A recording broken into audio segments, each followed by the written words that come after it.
ആദ്യമായിട്ട് കൂടെ അഭിനയിച്ച നായകൻ അല്ലെങ്കിൽ കൂടെ അഭിനയിച്ച കോസ്റ്റാർസ്, അവരെ കുറിച്ചൊക്കെ നമുക്ക് എന്തായാലും ഒരു വിശേഷം പറയാതെ മുന്നോട്ട് പോകാൻ പറ്റില്ലല്ലോ. അപ്പോൾ ചേച്ചിയുടെ ആദ്യ നായകൻ ആരായിരുന്നു? ഞാൻ ആദ്യമായിട്ട് ഒരു പ്രേമരംഗം അഭിനയിക്കുന്നത് രാഘവൻ എന്ന് പറയുന്ന രാഘവേട്ടന്റെ കൂടെ, നമ്മുടെ ജിഷ്ണുവിന്റെ അച്ഛൻ.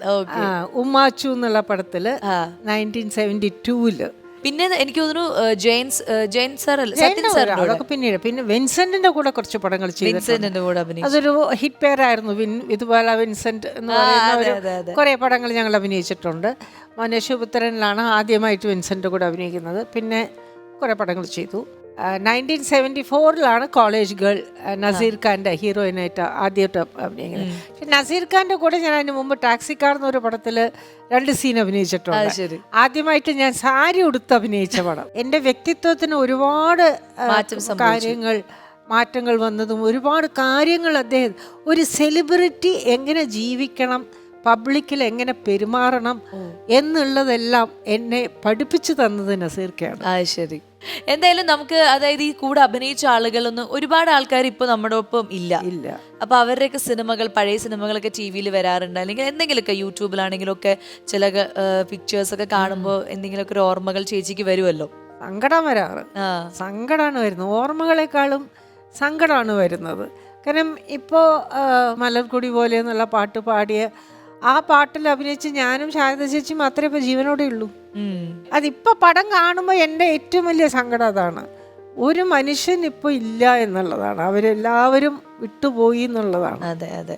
എന്തായാലും നമുക്ക് ഒരു ചില പിക്ചേഴ്സ് ഞങ്ങൾ ഇവിടെ വിഷ്വലിൽ കാണിക്കും. അപ്പോൾ ആ പിക്ചർ കാണുമ്പോൾ ചേച്ചിയുടെ മനസ്സിലുള്ള ഇതേപോലുള്ള ഓർമ്മകൾ, ചിലപ്പോൾ നല്ല ഓർമ്മയുണ്ടാവും, ചിലപ്പോൾ എന്തെങ്കിലും കുസൃതി നിറഞ്ഞ ഓർമ്മയായിരിക്കും, വിഷമമായിരിക്കും. എന്താണോ അത് മനസ്സിൽ നമുക്ക് ഷെയർ ചെയ്യാം. Okay, yes. ആദ്യത്തെ ആരാണ് നോക്കാം? Somachan. Soman sir. Somachan was a very good friend of mine. സോമച്ചൻ്റെ ഭാര്യ ഞാനും ഒരേ പ്രായ, സുജാത.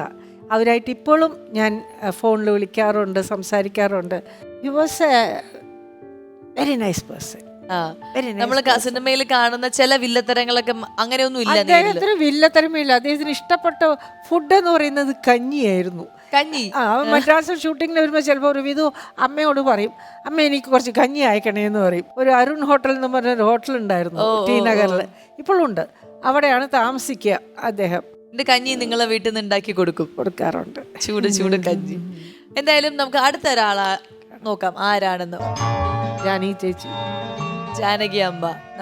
എൻ്റെ കുറേ പാട്ടുകൾ, എന്തുകൊണ്ടോ എൻ്റെ വോയിസ് കുറച്ച് നേസലായതുകൊണ്ടാണ് തോന്നുന്നത്, എൻ്റെ കുറേ പാട്ടുകൾ പാടിയിട്ടുള്ളത് ഐ തിങ്ക് ഓൾമോസ്റ്റ് 70% പാട്ടുകൾ പാടിയിട്ടുള്ളത് ജാനകിയമ്മയാണ്. പിന്നെ വാണിച്ചിത്തയാണ്, വാണി ജയറാം. ഞാൻ വാണിച്ചിത്തിനെ വിളിക്കുക. എനിക്ക് തോന്നുന്നു ലോകത്തിൽ ഇവർ മാത്രമേ ഉള്ളൂ തോന്നുന്നു ഏത് പ്രായത്തിലുള്ളവർക്ക് വേണ്ടിയും പാടിയിട്ടുള്ളത്. അതെ അതെ, ശരിയാണ്. ഇത്രയും വെർസറ്റൈലായിട്ടുള്ള ഒരു, എനിക്ക് പലപ്പോഴും തോന്നിയിട്ടുണ്ട് ഇവർക്കൊക്കെ എന്തുകൊണ്ട് ഭാരത് രത്ന കൊടുത്തിട്ടില്ല എന്ന്. അതെ, കാരണം ബാക്കി എല്ലാ സിംഗേഴ്സിനേക്കാൾ ഇവർ വോയിസ് ഇമിറ്റേറ്റ് ചെയ്യുന്ന ഒരുപാട് പേരുണ്ട്, ഇല്ലാന്ന് ഞാൻ പറയുന്നില്ല. പക്ഷേ ഇവരുടെ ഒരു കഴിവ് ബാക്കി ഒരു മനുഷ്യന് ഞാൻ ഇതുവരെ കണ്ടിട്ടില്ല. ഇനി അടുത്തൊരു വിഷ്വൽ ആരാന്ന് നോക്കാം. ശശി സർ. എൻ്റെ കലാജീവിതത്തിലെ ഏറ്റവും നല്ല കഥാപാത്രങ്ങൾ തന്നിട്ടുള്ള ഒരു സംവിധായകനാണ് ശശി. ഞങ്ങളും കണ്ടാൽ എന്നും എലിംപുജ. ചെറിയ അഭിപ്രായ വ്യത്യാസങ്ങൾ വരും. അഭിപ്രായ വ്യത്യാസം ഒന്നും പറയാൻ പറ്റില്ല. ചിലപ്പോൾ ഇറിറ്റേറ്റ് ചെയ്യാൻ എന്നെ ഇഷ്ടമാണ്, എന്നെ ഭയങ്കരമായിട്ട് ഇറിറ്റേറ്റ് ചെയ്യും. ഞാൻ കണക്കിന് തിരിച്ചും കൊടുക്കും. അതൊരു സൗഹൃദത്തിലുള്ള ഒരു അടിയാണ്. ഇദ്ദേഹത്തിൻ്റെ തൃഷ്ണ എന്നുള്ള പടം വന്ന സമയത്ത് എന്നെ വിളിച്ചു പറഞ്ഞു തൃഷ്ണയിൽ അഭിനയിക്കണം എന്ന് പറഞ്ഞു. അപ്പോൾ ഞാൻ അഭിനയം നിർത്തിയ ഒട്ടന്നെയായിരുന്നു. അപ്പോൾ നീ ഇതും കൂടെ അഭിനയിച്ചിട്ട് നിർത്തി. എന്നെ നീ എന്ന് വിളിക്കുന്ന ഏക വ്യക്തിയാണ്. ശരി, വേറെ ഒരാളും എന്നെ നീ എന്ന് പറയില്ല. അപ്പോൾ നീ ഈ പടം കൂടെ കഴിഞ്ഞിട്ട് അഭിനയം നിർത്തിയാൽ മതി എന്ന് പറഞ്ഞു. ഞാൻ പറഞ്ഞു ഞാൻ നിർത്തി എന്ന് പറഞ്ഞാൽ അറിയാം, നിർത്തി, ശശിക്ക് അറിയാമല്ലോ എന്ന് പറഞ്ഞു. എന്നാൽ പിന്നെ എനിക്ക് ഡബിങ്ങിലും ചെയ്തതാന്ന് പറഞ്ഞു. അങ്ങനെ ഞാൻ ആ പടം ഡബ് ചെയ്തിട്ടുണ്ട്. അപ്പോൾ ഇന്നത്തെ മഹാനടൻ മമ്മൂട്ടിയുടെ കൂടെ ഡബിങ് ചെയ്തിട്ട പടമാണ് തൃഷ്ണ. വളരെ അടുത്തൊരു ഫ്രണ്ടായിരുന്നു, വളരെ നല്ല ഒരു ഇതായിരുന്നു. ഓക്കെ, ഇനി അടുത്ത ആരാണെന്ന് നോക്കാം. എനിക്ക് എപ്പോഴും അത്ഭുതം തോന്നിയിട്ടുള്ള ഒരു വ്യക്തിയാണ് ഷീലാമ്മ എന്ന് പറയുന്നത്. 10-16 വയസ്സിൽ അഭിനയിക്കാൻ തുടങ്ങിയിട്ടുള്ള ഒരു അഭിനേത്രിയാണ്. നമ്മൾ കഴിഞ്ഞ വർഷം ഷീലാമ്മയുടെ ഒരു 60 years ഈ ഒരു അഭിനയ ജീവിതത്തിൽ 60 വർഷം നമ്മളിവിടെ ആഘോഷിച്ചു. അങ്ങനെ അടിപൊളിയായിട്ട് പറഞ്ഞത് നമ്മളുടെ ഏറ്റവും വലിയ ഒരു ഇതെന്ന് വെച്ചാൽ ഇതൊക്കെ നമ്മൾ ആഘോഷിക്കുന്നു. എന്തുകൊണ്ട് ഇതുപോലത്തെ മഹാനടിമാരെ ബാക്കിയുള്ളവര് നമുക്ക് ഒരു പത്മശ്രീ കിട്ടിയിട്ടുണ്ടോ?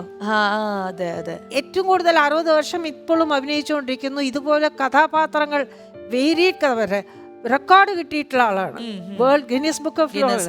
എന്തുകൊണ്ട് ഇവർക്കൊന്നും ഒരു പത്മശ്രീയോ ഒരു പത്മഭൂഷണോ ഒന്നും കൊടുക്കുന്നില്ല? അതെ, ഷീലാമ്മ റെക്കഗ്നീഷൻ കിട്ടുന്നില്ല നമ്മളുടെ ആൾക്കാർക്ക്. അതിൽ എനിക്ക് ഷീലാമ്മ ഇവിടെ വന്നപ്പോ പറയും ചെയ്തു, ഈ 60 വർഷമായി എന്ന് പോലും ഒരു തോന്നലില്ല ഗവൺമെന്റിന്റെ ഭാഗത്ത് യാതൊന്നുമില്ല. എനിക്ക് അതിൽ വലിയ വിഷമമുണ്ട്. നേരത്തെ നമ്മൾ പറഞ്ഞ വിഷയം ആണും പെണ്ണും നമ്മൾ നല്ല വിവേചനം, അത് നല്ലോണം ഉണ്ട്. നോർത്ത് സൗത്ത് എന്നുള്ള വിവേചനം ഉണ്ട്. ഇത് ചിലപ്പോൾ വിവാദമാവുമായിരിക്കും, പക്ഷെ എന്നാലും എനിക്കിത് പറയാതിരിക്കാൻ പറ്റില്ല. ദാദാ സാഹേബ് ഫാൽക്കേന്റെ ലിസ്റ്റ് എടുത്ത് നോക്കിയാൽ അറിയാം, കയ്യിലെണ്ണാവുന്നവരെ നമുക്ക് സൗത്തിൽ കിട്ടിയിട്ടുള്ളൂ. ഷീലാമ്മയ്ക്കും ആ ഒരു വിഷമം കിട്ടേണ്ട സമയമേ അതിക്രമിച്ചു കഴിഞ്ഞു. തീർച്ചയായിട്ടും. കാരണം 400 ചില്ലാം പടങ്ങളില് വേൾഡ് ഗിന്നസ് ബുക്ക് ഓഫ് ഇപ്പോഴും അഭിനയിക്കുന്നു. അവർക്ക് എന്തുകൊണ്ട് ഒരു ദാദാ സാഹേബ് ഫാൽക്കെ കൊടുക്കുന്നില്ല? എന്തുകൊണ്ട് അവർക്കൊരു പത്മശ്രീ കിട്ടുന്നില്ല? ഡിഫറൻസിയേഷൻ എനിക്ക് ഫീൽ ചെയ്യാറുണ്ട്. ശരിയോ തെറ്റോ എന്ന് എനിക്കറിയില്ല. എൻ്റെ മനസ്സിലെ വികാരമാണത്. വല്ലാത്തൊരു സങ്കടമാണത്. അതെ, പക്ഷെ മനസ്സിൽ നമ്മുടെ എല്ലാ സിനിമാ പ്രേമികളുടെ മനസ്സിൽ ഇവരൊക്കെ തന്നെയാണ് ലെജൻഡ്. യാതൊരു സംശയവും ഇല്ല.